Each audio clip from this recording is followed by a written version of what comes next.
you already know what you're great at. You already know what you love. And if you're not quite clear on it, when have you felt the best in what you're doing? When have you felt like you're just in the zone? What were you doing? How were you doing it? Who else was involved? What were the emotions involved? Really doing some discovery around those moments.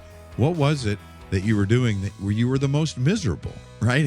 It's thinking about those two extremes oftentimes gleans all kinds of things if you just dig beyond the surface of what you were liking or disliking about the different situations. Hey everybody, Jeff here. Before we get started, if you're getting value from the podcast, please take a moment to like and subscribe to our YouTube channel. For those of you listening on podcast apps, don't forget to rate and review. Your support really helps the show reach more people, and for that, I am truly grateful. Now let's dive in.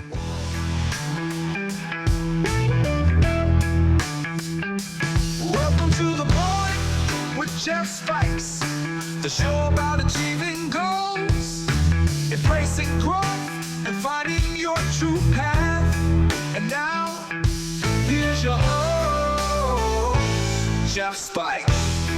Hello and welcome to The Point. This is your host, Jeff Spikes. Today, you're going to learn about the secret of achieving more with less effort. The number one most pertinent question, most common question asked is, I wonder if this will catch you by surprise, has to do with why strengths matter in my company. Why do strengths matter with my team? When digging into that a little bit, it's usually that this idea or consideration that, well, of course, our strengths matter. We're always working within our strengths. And before going down that path, I want you to think about this one thought. Dig into this idea, just breathe into this concept or this idea of what would your business look like? What would your life look like if you operated entirely 100% or better in your zone of genius?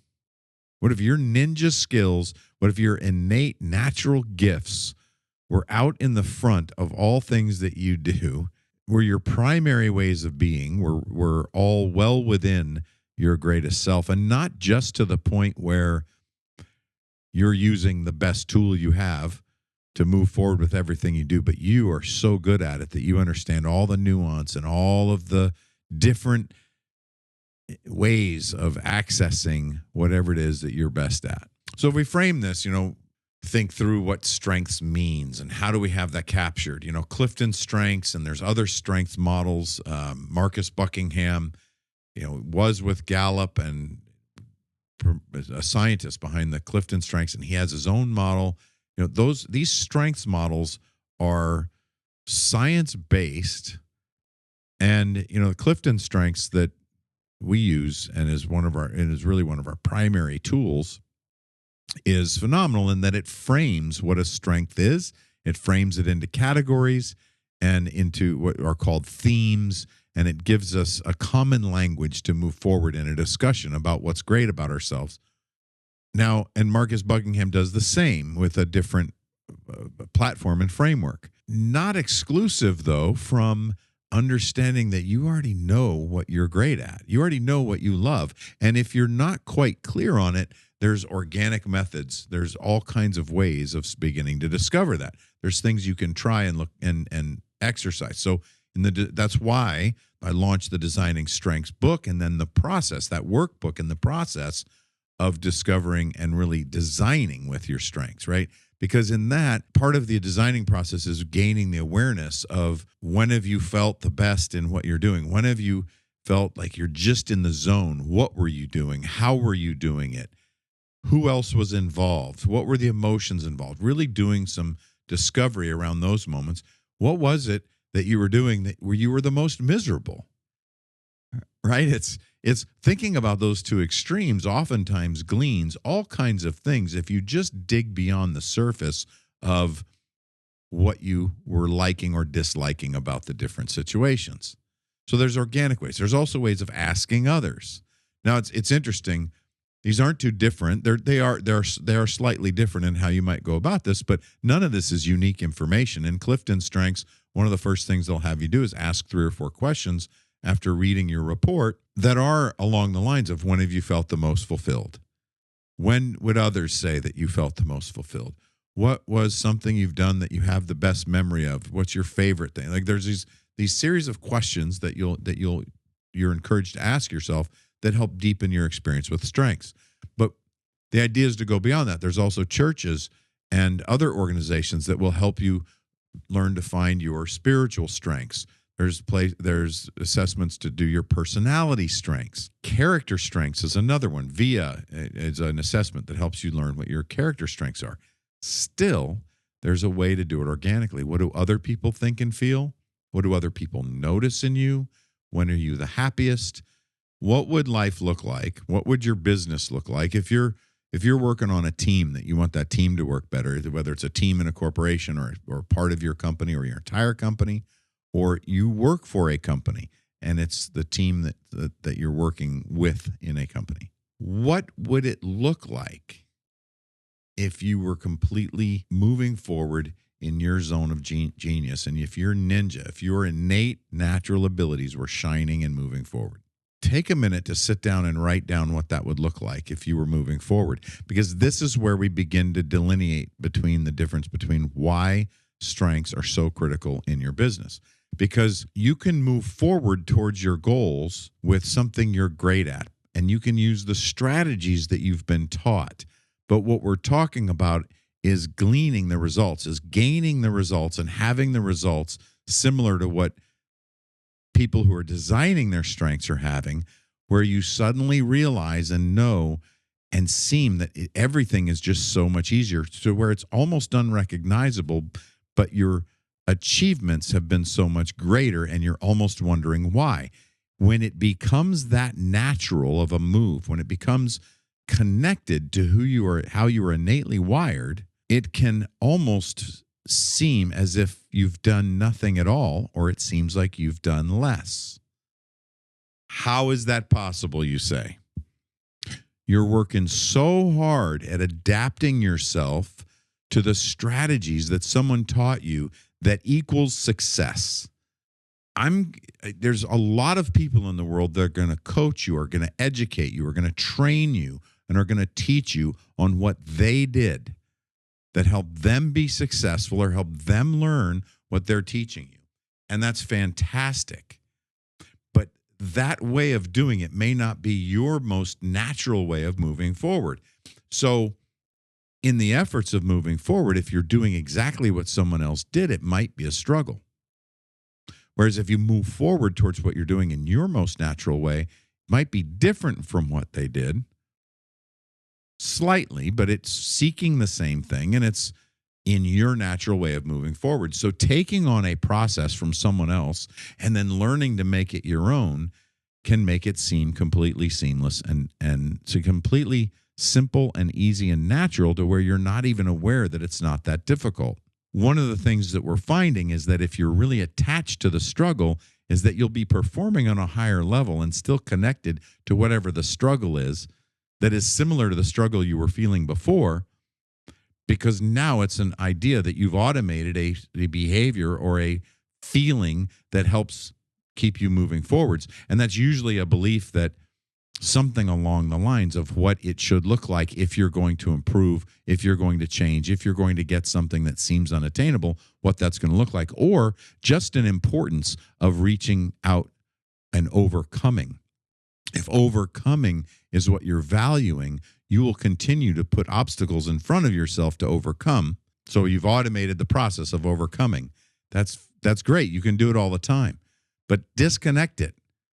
Disconnect it, and then consider the strengths and what you were using to do that, and then you get to repurpose that. So when you're moving forward towards a goal and you begin to use your strengths, you may notice a huge jump forward. And all of a sudden, what you thought was impossible is happening. The importance of aligning your natural strengths with your business goals, you're going to learn today. It's really clear what needs to happen and that something needs to change when you're getting a result that you're not happy with. It's pretty easy to move into that and discover that, okay, something needs to happen. There's something getting in the way of us doing something. Let's find the problem and fix it. Well, what if the problem isn't the problem? What if the problem is that you're not leveraging the best way of moving forward, and you're just, by focusing on the problem, you're continuing the grind. You're continuing the struggle. You're continuing what's difficult. In a new framework or design or understanding of how to move forward, that might not even be important anymore. So oftentimes this comes down to what you're valuing. So recognizing the misalignment in your environment is really important. And it might be difficult if you're getting a good result and it's just not what you're really looking for. If you want a much faster, stronger, greater result, if you're growing a company and you've grown at 7%, 8%, 12%, that might be a wonderful industry standard. You might be beating an industry standard, but if you want 2 or 3 or 4 times growth, 10 times growth, it's not acceptable. But if it's going well enough and it's providing your wants and needs, your basic wants and needs, your basic life needs, then it may be more difficult to find what's not working, because what's not working might be comfortable. That's a construct and a way of thinking that we get to approach here. So struggling to attract what you're wanting in life, struggling to attract the right clients, struggling to attract the right level of client, right? You might, if you support or you serve corporations, you might be attracting conversations at a level that you're working through someone to gain approval from someone else. That's a slower process than going right to the source. Misalignment might come in the form of feeling overwhelmed with all the things that need to be done. What are all the to-dos? And if we're way on the outside of the circle looking at all the behaviors and trying to change the behaviors, then you're typically not working in your strengths. You're working on the symptoms. You're working on the symptoms of the actual problems, or you're working in the symptoms or the consequences of the even positive behaviors. And you're working so far away from the pivot points and the things that matter most to create change. And having a strengths conversation and understanding what that is important. So moving towards what you're greatest at, again, all of a sudden begins to seem easier, simpler, and smoother. Recently, somebody repeated themselves from a 6-month-old problem, but their results had catapulted. They'd gone from having zero activity in this one part of their business, a number of clients attracted to this offer, nothing happening at all, to having 5, 6, 7 different levels of interest happening towards that offer in a very short period of time. And in a couple of months now, it's completely developed. And yet they're having the same internal conversation. So they're attached to all the behaviors around the outside of it, and they're gaining something from that challenge, right? So pursuing strategies or goals that you don't feel aligned, but are based on external pressure or trends.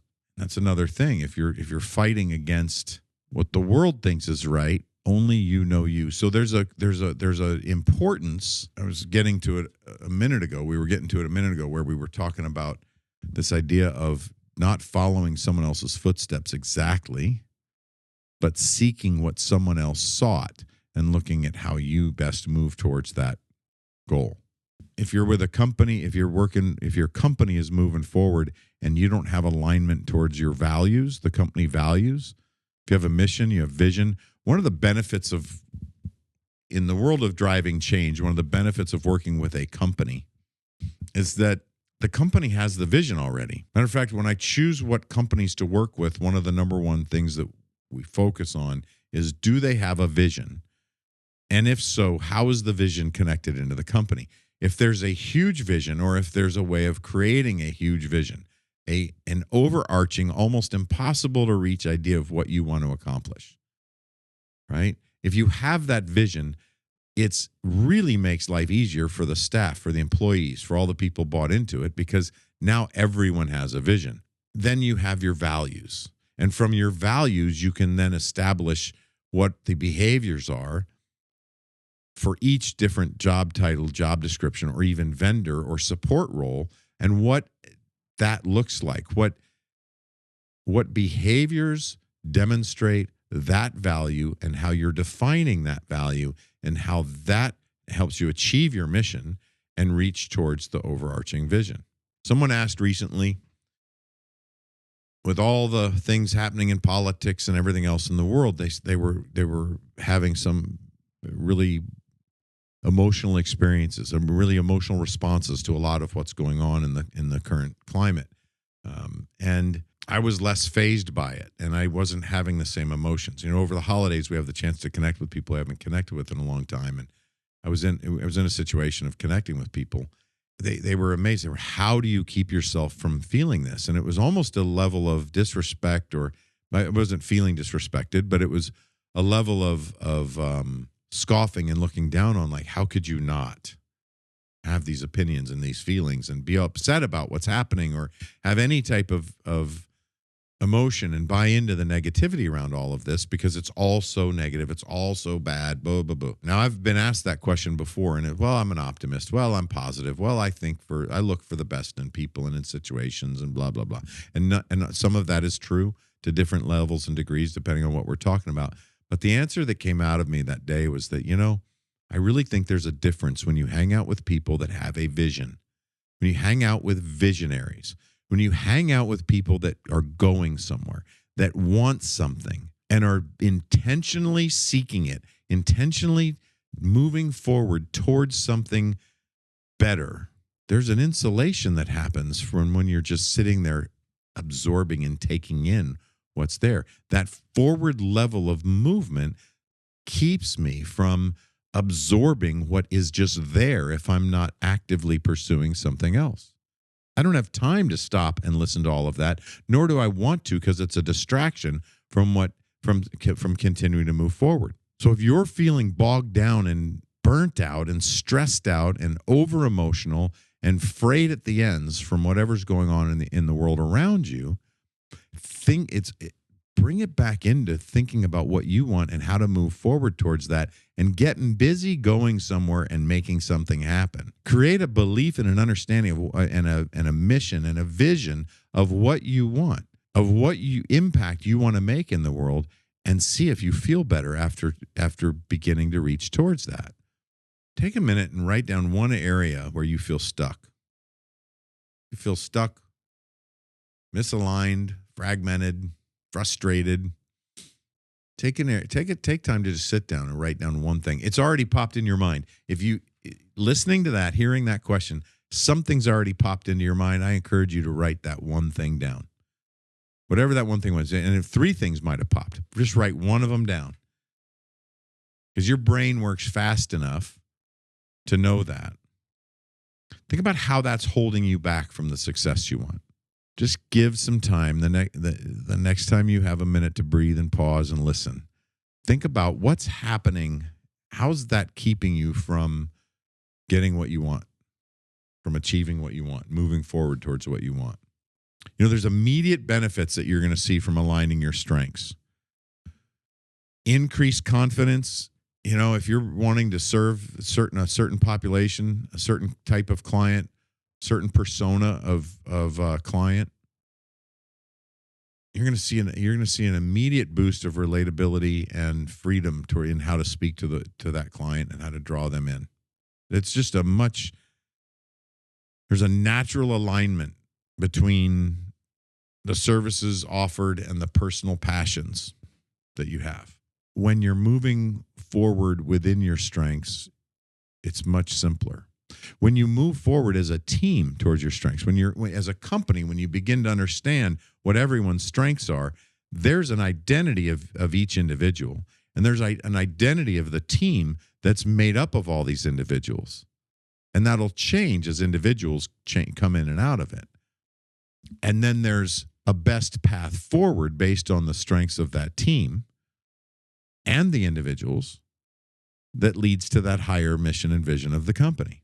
So again, having that high level of vision and a visionary leader is beneficial, because something bigger than you can imagine is already at play that you can help people move towards. And that is that it helps expand the mind and open up possibilities and creates room for more ideation to come. You want to have room for more to happen. You want something that feels or seems unattainable to others that you just know and believe could happen if everything aligned properly. If everything aligned just right, what is the highest possibility of what could happen? You might say, well, that's unrealistic. I don't want to be let down later. Right. You don't have to set your expectation there, but to set your effort there. If you don't do that, you'll never get the possibility. So set your efforts towards the best possibility. And your expectation can be wherever it needs to be. That's oftentimes a point of order, a point of discussion, or sometimes heated discussion as far as where to set a goal for a sales budget or for the next year and the year after. Especially when scaling, when trying to do something. What would change really look like? Well, let's keep it realistic. Let's keep it reasonable. Let's make sure we're okay. But then what about hitting that higher level goal? Well, it's not uncommon to have people go just to accept and have people set a more realistic goal that stretches them and their ability. So for you, set a goal that stretches you and your ability. And test this. Take this for proving. Don't just take it for granted. Take it for proving. Take it and utilize it. Step forward and prove it or disprove it. And you'll prove it. Take it for proving and you'll prove it. So set a higher stretch goal. And if you have people around you that are helping you stretch, then what will happen is you'll begin to believe that, oh my goodness. So what's happened when in action of doing this, what happens when working with a team or a company, what happens is that all of a sudden people begin to see it and they go, wow, we set a goal here. And now I see that that's just going to happen halfway through the year. That if everything stays on track, that will now just happen. And look at the upside potential, because everyone in their strengths is setting a foundation for something that creates a much more exponential growth down the road. So what are some things that you can expect when you're living in your strengths? One is that you'll have a lot clearer communication with your teams and your stakeholders. You'll have smoother operations and decision making. You'll have a lot better clarity. What will begin to happen is everyone will begin to see the lane that they're in that contributes to that bigger goal. Because alone, you can't see the possibilities for the company. But when everyone's working within their strengths and moving in the same direction towards that vision, then everyone begins to pick a lane and understand how expansive they could be in that lane. And they stop worrying about other people's lanes because they begin a belief that it's working and it's happening and that other people are doing the same. And that's how exponential growth begins to happen. That's when you look around and say, okay, this is scaling. Wow, right? This is ease and effortlessness. This is what it feels like to move forward and feel like we're not working as hard when we weren't. Right? What happens when you're really struggling and then you get a rhythm and it feels easy? You felt that before in something. So what to do? Applying strengths into your business, applying strengths. There's daily non-negotiables, right? There's daily things that need to happen. You can have clarity. You can have moments. You can have clarity sessions. You can make it part. One of the ideas is make part of your daily routine to reflect on the goals and align them and think about what is the best thing that I could do? What's the number one thing that I could do that gives me the best result today with what we're trying, with all the things that I'm trying to achieve. In designing strengths, we take you through a passion. So, picking a goal towards your passion to get designing your strengths. What happens is once you start doing that, it naturally begins happening elsewhere because your unconscious and conscious mind begin to get in sync with, oh, this is easier than what we've been doing all this time. And then it naturally starts showing up elsewhere and you move forward quickly. So in a team, in a group, in your company, the same thing happens. Practice visualizing what it's going to feel like after you've had the result that you're looking for. It's critical. Now, if you're in an organization, different levels of the organization can visualize things differently. Everyone in the organization wants something better, wants something different, would like to have a result or a feeling that's different. Everyone can visualize something. There are different ways to set goals when you're living in strengths. There's different ways to automate, and there's a way to look back at different evaluations to create benchmarks There's a difference between KPRs and OKRs, and that's room for an entirely other topic of a podcast. In the simplicity of life of moving forward, everything is always the same. There is a consistent theme in how to make sure that you're managing and creating an environment in and around you that allows for your greatest self to emerge and be present and be of most use in the world around you. And that's to always have a big enough vision, a big enough picture of where you're going that it gives your unconscious mind enough work. If you can agree, you don't have to believe in conscious, unconscious to a greatest self, but if you can agree that the part of you that's working that you're unaware of, right? All of the things that just naturally happen, the involuntary things that happen within your existence, if you can agree that that's a much bigger organism, that's a much bigger capacity than your actual literal linear thought, because you're thinking about certain things while other things are just naturally happening. So if you can put that framework and just agree that that is a bigger process than what's happening just in your basic thoughts, that's a way to agree with and just find a point of connection to the unconscious conscious thoughts. So you have something big enough that unconscious, that involuntary part of yourself that's just moving, whether you like it or not, you will continue breathing without thinking about it. So all of these things that happen without you thinking about it, if you can agree that that's bigger, then give yourself a vision that keeps all of that part of you working and busy and really working diligently. If you don't give it something big enough, it won't be excited enough to really get anything else working. So have a big enough vision to keep all parts of you that are unconscious engaged and working towards something. Then develop the behaviors and the standards of living of what you know that if you repeat over and over will get you where you're going.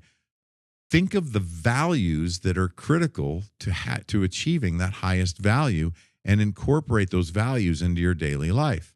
It'll eliminate a lot of the distractions and problems and things that come along that create issues that slow you down. It'll naturally remove a lot of the obstacles that are getting in your way. It'll naturally remove a lot of the things that are sticky and muddy and murky that keep you from moving smoothly.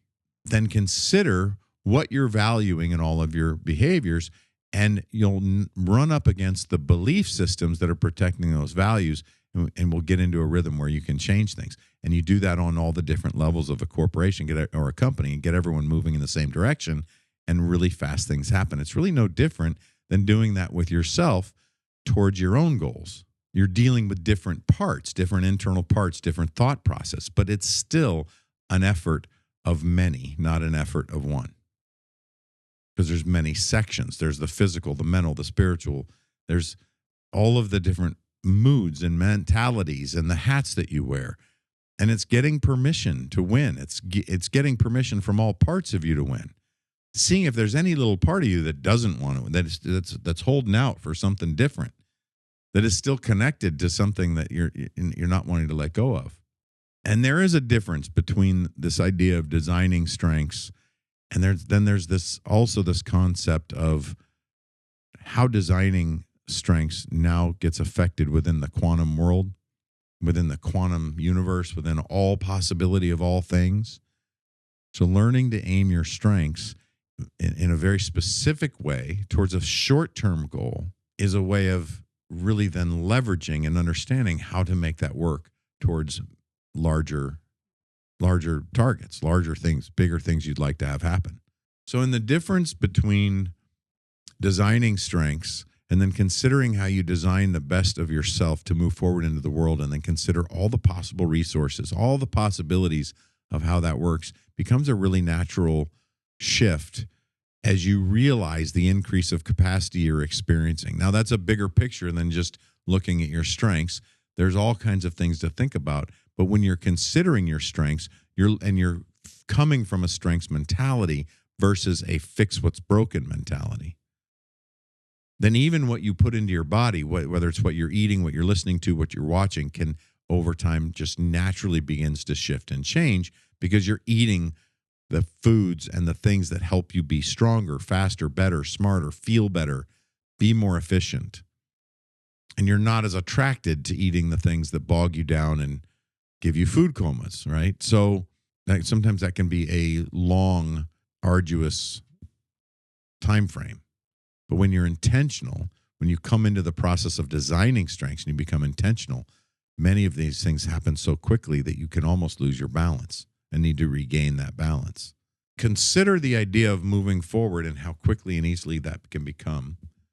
And then with with a natural increase of capacity, because you're now doing what seems easy to you, you're just now performing and behaving and showing up in a way that you're not even sure why people think it's so incredible, because it's just naturally you being you.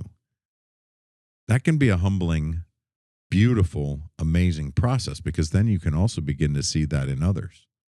And instead of being connected and attached to how difficult something is and feeling great about how hard that is and how difficult it is and how you won and you beat it, you begin a new way of thinking about things that is wide open to your interpretation of what could actually be accomplished when it is easy. And then if you still need it to be difficult, what does that look like? How does that then increase your capacity? So there's no judgment on the ways of being. It's challenging and considering them in a larger framework so that the change you do make is such a change that it naturally affects all these other things that were dragging you down and making things difficult. So that's the difference between working with the designing process and then leveraging it immediately to go into the quantum field and make all these changes. So next week, we're going to talk more about this and why change doesn't happen faster. And we're going to stretch your mind a little bit to think about why don't things just happen faster? Major change does happen, and you've seen something happen that seems miraculous. And why isn't that just the knowledge and the knowing and the thing that happens all the time? It's a question that we'll be answering for you next week. So, peace and love to all. We'll see you next time. Thank you for joining us for another amazing episode of The Point with me, Jeff Spikes. Please visit jeffspikes.com for everything you would need to know to engage with me offline. And lastly, thank you for your time, your attention, and your consideration. This is The Point.